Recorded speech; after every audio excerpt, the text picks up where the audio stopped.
Know about cushioning, the shady dating trend. In the era of social media, trends keep coming and going. At times, we love certain trends, and sometimes we hate them from the bottom of our hearts. Recently, a new kind of dating trend, known as cushioning, started to go viral, and people have opinionated that it is one of the shadiest dating trends to exist. Other viral trends like zombieing, whelming, and benching, from their names, seem scary. But that's not the case. About the trend. According to Urban Dictionary, cushioning happens when someone is entertaining other potential romantic partners while they are still in a relationship. Tensha Wood, dating coach and founder of The Broom List, a matchmaking firm, says that cushioning is emotional cheating with a partner. You're not necessarily physically cheating, but you are engaging in a behavior with a potential romantic interest that you're probably not telling your partner about, she said.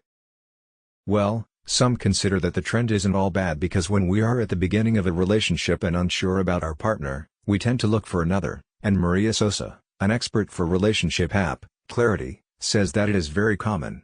However, she added, after you have defined the relationship and you've said, okay, we're committed to each other, then it gets a little bit into that betrayal area.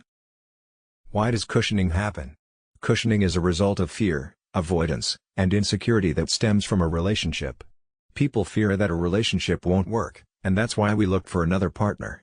The trend gets its name, cushion, because when we look for other partners, we are looking for someone who might cushion the breakup and make it less painful to deal with. Another reason why cushioning happens is that the person doesn't feel fulfilled or satisfied in his/her current relationship. The case could be that their partners aren't emotionally available for them or communication is missing between the two. Hence, the person starts to look for another partner, here cushion, to fulfill those missing needs.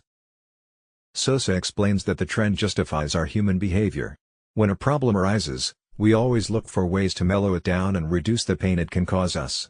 For instance, when we have a headache, we take painkillers, or when two friends fight, we try to sort it out and mend things. Similarly, we also try to cushion ourselves by looking for a potential partner if our current relationship ends. It is like if not plan A, then plan B, C or D. We always tend to have our one foot out of our doors just to ensure that we get the cushioning we need. Why do we call it shady? Sharing their views on the trend, a user wrote, as if dealing with ghosting, breadcrumbing, and haunting wasn't enough. I can't say I'm guilty of this because I usually don't have enough success to have options. But I have thought about it. Luckily my most recent date went so well that even though I could have options I'm mostly avoiding, said another user. Well, though we are trying to help us out with cushioning, however, it is detrimental to a relationship. Of course, when a relationship begins, things are not entirely known and we have insecurity in our minds.